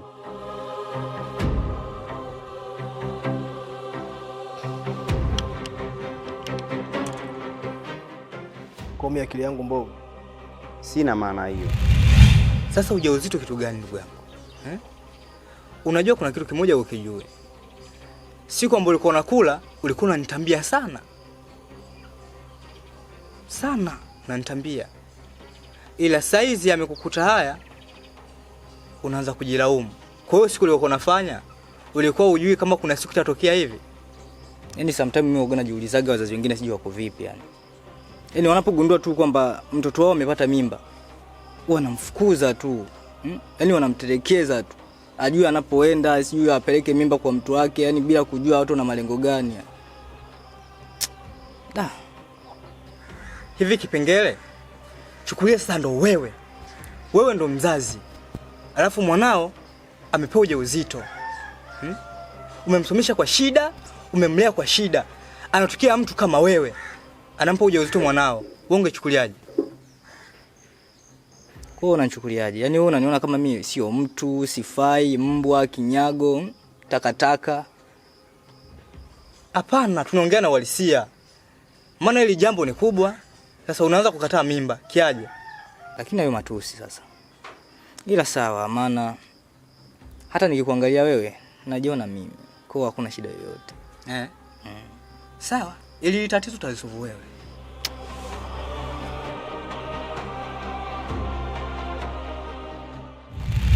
Maana yangu ni kwamba hivi inawezekana vipi nimtolee barua, nitoe mahali kwa pesa yangu mwenyewe, na pia ninatarajia kumuoa, leo hii nije kumteka na kuja kudai mahali? Hivi ufikiri katika hilo? Huyu aliyokuambia kuwa naye makini.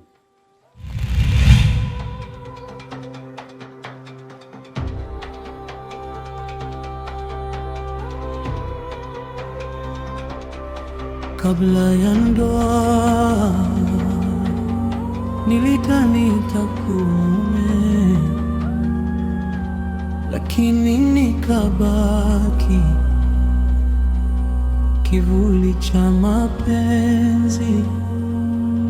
Nilishika pete mkononi, nikapanga maisha kichwani.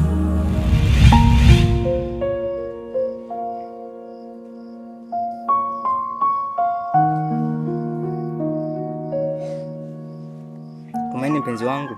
Abe. Mimi nilikuwa na wazo. Wazo gani? Kutokana na maisha yetu ndani yamekuwa ni magumu sana. Nilikuwa nakuomba urudi kijijini mpaka pale nitapokuwa sawa, alafu ndo utakuja.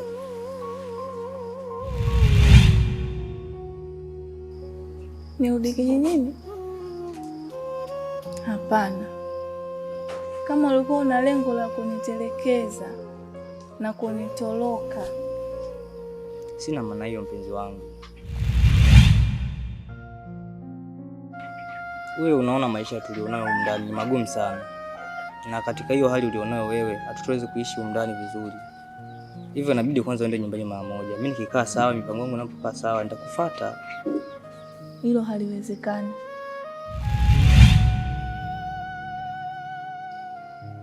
Tutaenda popote uendapo. Tuishi maisha yoyote yale kuliko kukuacha wewe.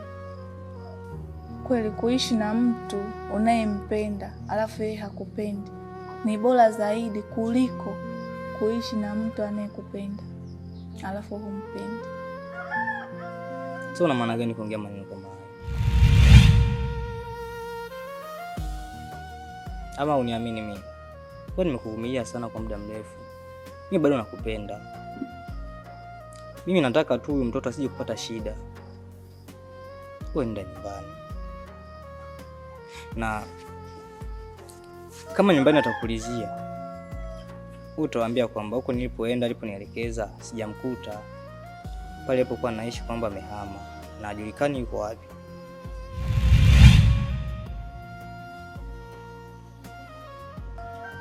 Wewe nenda. Na kama patatokea tatizo, basi mimi nitampigia bi mkubwa, mama yako mkuu. Nitaongea naye kwenye simu ili uende kwanza ukakae basi nyumbani. Alafu mimi mambo yangu yatapokuwa sawa, nitakufuata. Hapana. Siwezi kuondoka na kukuacha. Siwezi kabisa. Tutabaki hapa hapa wote. Lakini mbona hutaki kunielewa? Mimi kwa tayari nimeshafukuzwa na siwezi kufanya hivyo. Kivuli cha mapenzi, nilishika pete mkononi. Anta mdogo wangu, nikapanga maisha. Swala liloleta hapa yale tuliyoongea, nilokuja kukwambia kuhusu mume wangu. Yaani sasa hivi sasa ndo yamezidi. Unajua nini mke wangu? Yaani siamini kwamba Mungu ameweza kuitimiza ile ndoto yangu ambayo nilikuwa naiota kila siku. Kwa sababu nilikuwa naota kila siku kwamba Mungu anisaidie nije kumpata mwanamke mzuri na ambaye anatambua uhusika wake kama mwanamke. Mume wangu halali nyumbani, hali nyumbani, ashindi, sijui hata mara mwisho lini kuwepo nyumbani. Yaani hata sielewi, hata hela futari aniachie. Hapo sasa dada, katika kuto kulala nyumbani hapo, mimi nimepata idea. Hii imekaa vizuri kabisa. Aise, wewe ni mwanamke mzuri sana ambaye umekamilika kila idara. Nakupenda na sitochoka kukupenda. Yaani wewe mume wangu mimi, shemeji yako wewe, kuto kulala nyumbani, wewe kwako imekaa vizuri, si ndio eh? Dada, hujanielewa. Yaani hapa ndo tunaanza kujua tatizo lipo wapi. Sawa. Na mimi kwenye maisha yangu kila siku nilikuwa naomba nipate mume bora, atakayenipenda, atakayenijali, atakayenihudumia. Basi usijali, umeshanipata. Kwamba huyu bwana halali nyumbani. Je, analala wapi? Hapo ndo nimekuelewa. Sasa mdogo wangu, mimi kuna kitu nilikuficha sijakwambia. Ndio nataka nani nikwambie hapo. Swala gani? Mimi mwanzo nilisha kuchukua mkopo ambao unaitwa kausha damu, na hapa nilipo nadaiwa. Nimechukua mkopo na mume wangu ajui, nimemficha. Nimefanya matumizi yangu mwenyewe ninayoyajua, na wananidai. Wamekuja paka nyumbani na wananiambia wanataka waje wachukue vitu vyote vya pale nyumbani. Yaani dada, sasa hapo katika hilo swala la mkopo na Sulia hujamshirikisha ninavyomjua Sulia. Yaani mshakuwa matatizo. Haya, ni shilingi ngapi umechukua dada? 300,000. Nataka nikupe zawadi. Zawadi gani? Siku ile nilipokuona macho yangu yakakiri, wewe sio wa kawaida, ulikuja na asiri. Tabasamu lako lilinifanya nipotee njia, nikajikuta na kutazama. Sasa 300,000 si hela ndogo sana kwa mume wako. Laiti hata kama ungemuomba tu angekusaidia. Mimi ni yangu nimeenda kukopa, nijikivu mwenyewe, sio kila kitu mpaka nimwambie yeye. Yaani mahitaji yangu nitaka nifanye mwenyewe, ndio maana sikumwambia. Yaani hata sijui nafanyaje. Wameniambia wakirudi tena wanakuja kuchukua vitu au wila yao yote. Mimi naipata wapi na mwenyewe maisha yangu sasa najua. Sasa hapo tunafanyaje dadangu? Na mimi hali yangu sasa hivi ni ngumu, nishamaliza pesa zote, nimetoka kulipa kodi juzi tu. Laiti kama ingikopo nyuma kidogo umeniambia, tungejua tunalifanyaje hilo swala. Lakini kwa sasa hivi hapa sina hela. Sawa mdogo wangu, mimi nimekuelewa. Tutajua tutafanyaje. Kuhusu hilo swala la kufuatilia, usisahau endelea kumfuatilia basi. Vipi sasa, mbona hiyo? Mbona hiyo? Unajua nini mke wangu? Wewe ni mzuri sana. Umeionaje zawadi yangu? Yaani nakumbuka ile mara ya kwanza tulipokutana. Ulivyonifuata nilipokataa. Hadi naona aibu kuangalia. Hata usijali. Maana najua nyinyi wanawake ndio tabia zenu. Hauwezi kumkubalia mwanaume kwa mara moja. Nakumbuka hata siku ile ulivyonifuata kwa mara ya pili, kwa maana hata siku 6. Napenda sana. Usinifanyie hivyo. Usifanyie hivyo tafadhali. Mimi napokea langu ya mchezo na kupeni la yenu. Usinizalishe kama hivyo. Dada, iko hivi sawa? Leo hapa tujaje sisi kuimba ngonjera, sawa? Tumekuja kuchukua vitu tukasamanisha na pesa yetu, sawa? Hatujaje hapa kusikiliza sisi maelezo yoyote, yaani hatuhitaji maelezo yoyote. Nyewe uko ndani huko, mbona mchoke na hivyo vitu basi muda wote? Samahani sana, naomba kufikisha. Hakuna muda hapa. Wewe mbona umekaa hapa usaidii huku anaelezea mimi nitafanya nini? Wewe unapoka unategemea nini? Unategemea nini unapoka na nini? Nisaidie jamani. Basi jeti basi. Jamani nisaidie jamani, mbona mnishia? Jamani mbona anaongelea, kwa nini tunafanyana hivi? Dada, niko kwenye kazi yangu. Nisaidie jamani, sana wapeni hela nyingi tunapokea hela. Dada samani sana, naomba kuja.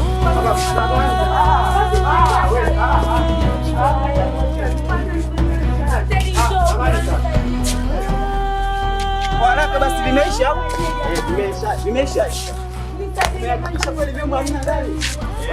Ingia hapa tunamalizia. Wewe sana. Naomba kupita. Wewe kabisa.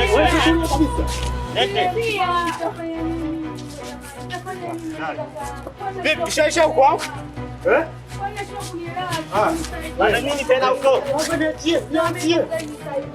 Teri njoo basi baba atakuelewa. Wewe hamna cha kuelewa.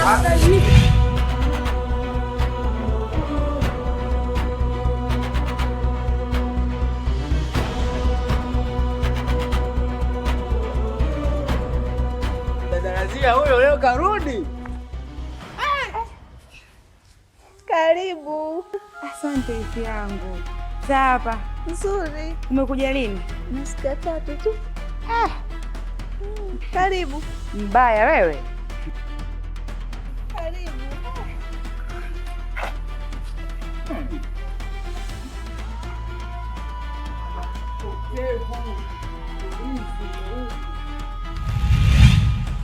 Kwa hiyo mume wangu, tunafanya kuhusu watu wanaotudai.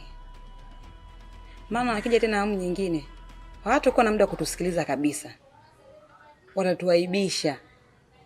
Watachukua kila kitu humu ndani. Kwa ninavyojua mimi wale, hawana msamaha tena. Kila kitu watakichukua. Usijali mke wangu. Kwa sasa nina mpango wa kuuza shamba ili nifanye biashara ya kuuza duka. Maana kwa sasa mambo yangu mengi sana hayapo sawa. Hata wewe pia mke wangu unalijua hilo. Yaani hamna njia nyingine ya kufanya tuweze kujikwamua katika hili tofauti na kuuza shamba mume wangu. Kweli? Mke wangu, usijali kwa hilo. Kila kitu kinawezekana endapo tu tukitumia akili. Sawa mke wangu? Sawa. Kabla ya ndoa nilidhani nitakuwa mume, lakini nikabaki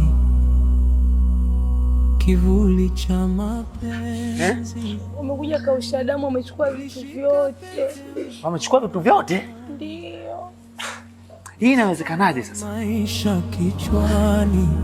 Hebu njoo nipe taarifa vizuri. Lakini jina langu halikuwa. Unajua mpaka sasa hivi napitia wakati mgumu sana.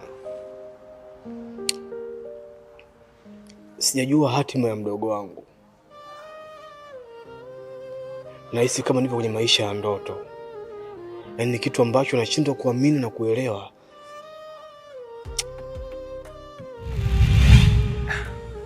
Baby. Alafu mimi nishakwambiaga kuhusiana na masuala ya mikopo hayo.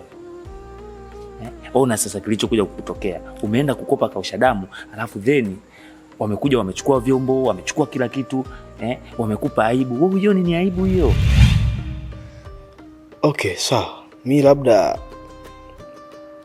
nikuulize kitu. Na naomba uniambie ukweli kwa sababu mimi na wewe tumeshakuwa kama ndugu. Tumevuka zile hatua za urafiki. Wenzako wanakopa, wanaenda kuongezea mitaji yao, lakini cha ajabu nyinyi mnaenda kukopa eti unalipa kodi. Wife, unaona ipo sawa hiyo?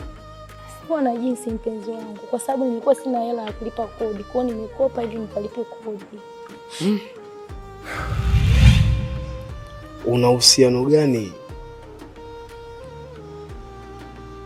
kati ya wewe na mdogo wangu Subira?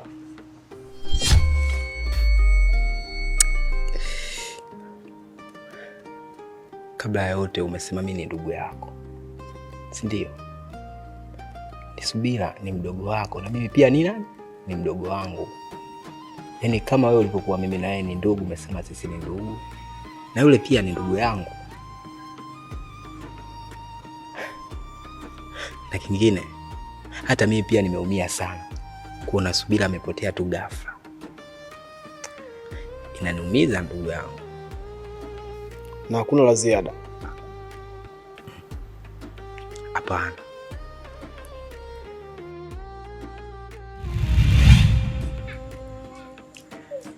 Okay. Anyway, nimepata wazo. Wewe unaonaje ukaja ukaishi hapa nyumbani kwangu?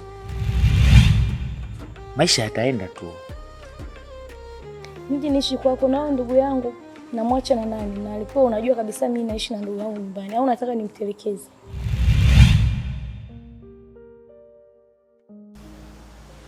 Kabla ya ndoa nilidhani nitakuwa mume,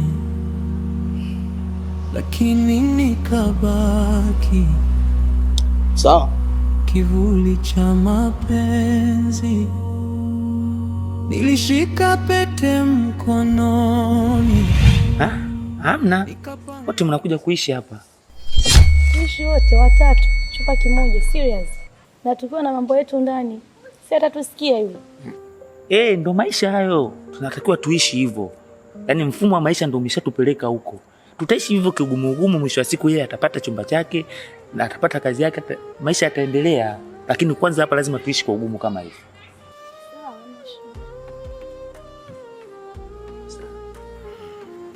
Okay, sawa. Vipi, umekula? Nini sasa, chips yao?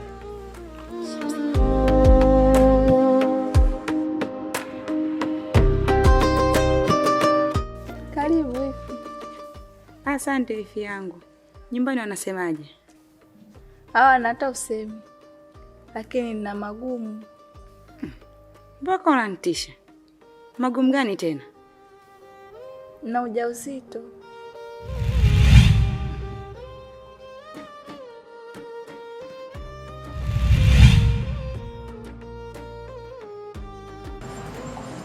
Ngoja niwaulize kitu kimoja sawa. Kwa unaona mko sawa?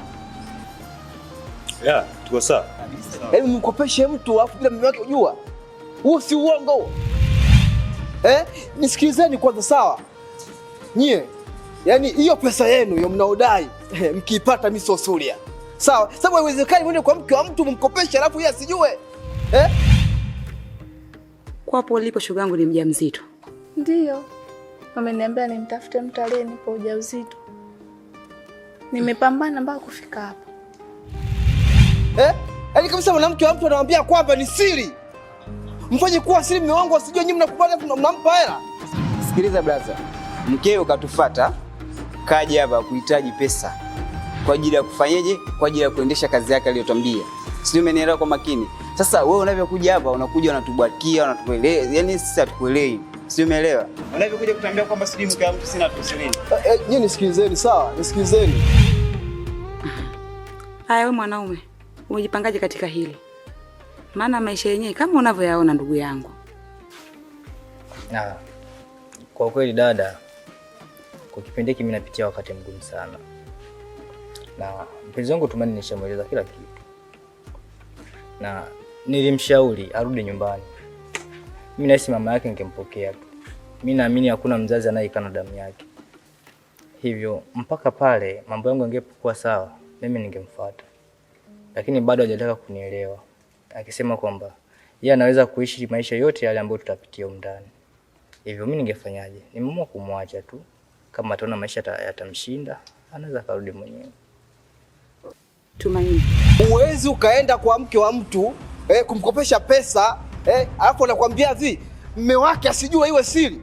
Alafu nyinyi mnakubali, amjiongezi, amtumia akili. Nyie nisikilizeni. Nisikilizeni nyie, sawa? Yaani pale ndani akitoke kitu.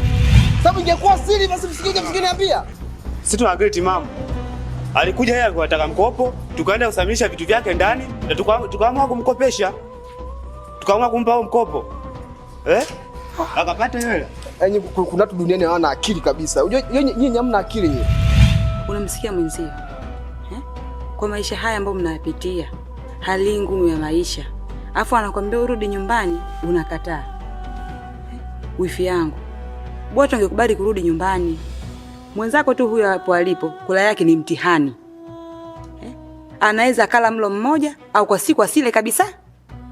afu anakwambia urudi nyumbani, bado unaendelea kumkatalia. Sawa, tuseme maisha nyumbani ni magumu. Mama yako anaweza kukukataa wifi yangu, lakini mama yako mkwe hawezi kukukataa hata siku moja. Ni bora tu ungekubali kurudi nyumbani ukajisikizia na hiyo hali yako, kipindi mwenzio anaendelea kutafuta maisha mengine ya wewe na huyo mtoto wenu aliyo tumboni.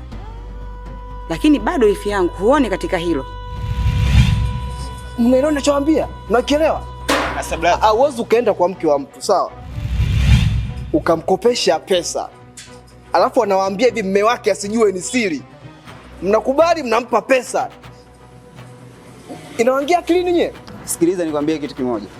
Kama yeye aliamua kutumia siri, hatuwezi kumwingilia mtu kumjaji kwamba siri ya nini, siri ya nini. Sijui umeelewa? Kikubwa sisi tunaenda na jinsi yeye alivyokuja. Anataka pesa, aendeshe mambo yake.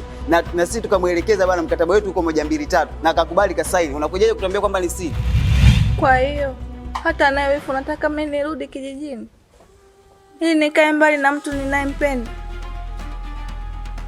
Umeshindwa kunipokea na kunipambania ili niwe karibu na mtu ninayempenda. Upendo na mapenzi ya kweli humfanya mtu aishi vyovyote vile, na Mungu anabariki. Sawa, mimi nitarudi.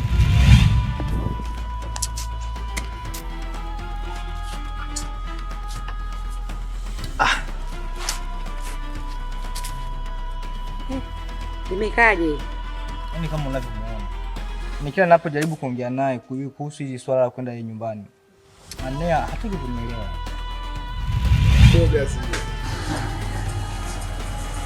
Sasa sikilizeni.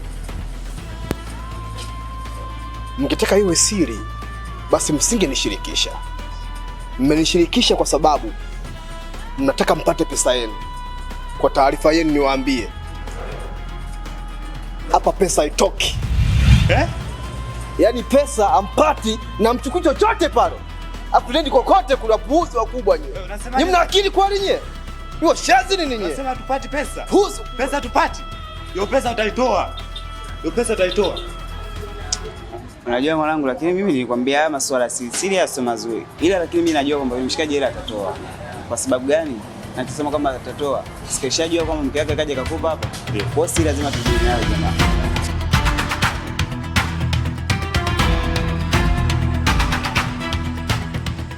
Ubakie salama.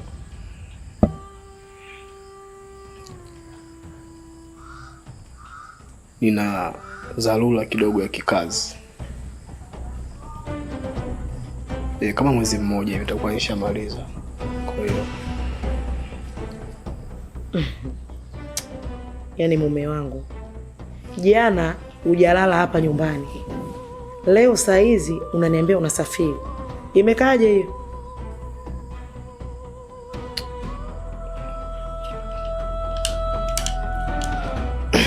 Kwa hiyo wewe kwenda kukopa kunitia aibu mimi. Nimekopa kimya kimya bila kuniambia.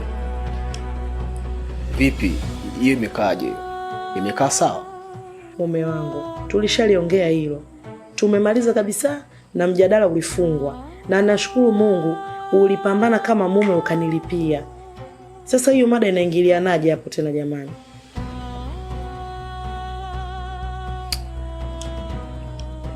Nisikilize. Pia nimeamua kuipokea hii safari nikaipumzisha akili yangu. Nikiwa kwenye hii nyumba ninahisi kabisa ninaweza nikafanya kitu kibaya juu yako. Nimechoka kuumia kichwa. Asia, nimechoka. Kwanza kabisa sioni ushirikiano wako wote ulioje kumtafuta Subira. Yaani sikuoni ukihangaika. Sikuoni ukiwezeka kumtafuta Subira. Sioni chochote. Sijui umenielewa. Niache nikapumzisha akili yangu. Yaani Sulia au mume wangu, najua tulipotoka na siwezi kusahau hata siku moja. Na kengine sitosahau uliponitoa na sijasahau. Na kama ipo siku unawaza labda mimi nitadai talaka au nitaondoka huko ndani, sahau. Umwatoki mtu na sidai talaka. Nitapambana kama mwanamke. Najua kuna mwanzo na mwisho, vitaisha tu. Kabla ya ndoa nilidhani nitakuwa mume, lakini nikabaki kivuli cha mapenzi. Nilishika pete. Kama hautadai talaka, basi huenda itakufuata yenyewe kichwani, lakini jina langu halikuwa kwenye moyo wake. Kila niliyempenda kanikata, kila niliyemwomba kaniambia. Vipi? Huyu ndo katoka hapa sasa hivi, ndo kakatisha nyumba tu. Kwa hiyo ukitokeza hapo unakutana naye, mfuatilie taratibu, mwenye asijue. Yaani utachokiona chochote njoo niambie. Na kutegemea mdogo wangu, usiniangushe. Yaani anaondoka hivi hivi, yaani usiniangushe. Yaani ukikatiza tu hapo utamuona. Haya sawa. Siku ya kuoa nilikuwa tayari, lakini yeye alikuwa tayari kuondoka, nikabaki na suti na machozi. Kabla ya ndoa nimejifunza kwamba si kila anayekupenda anataka kukaa. Kabla ya ndoa nimejifunza kwamba si kila anayekupenda anataka kukaa.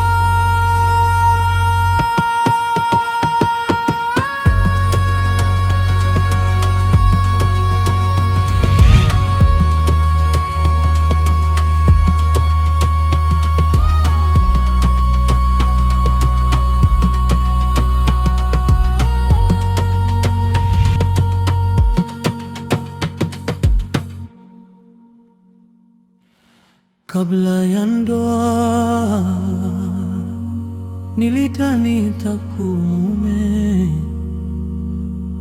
lakini nikabaki kivuli cha mapenzi.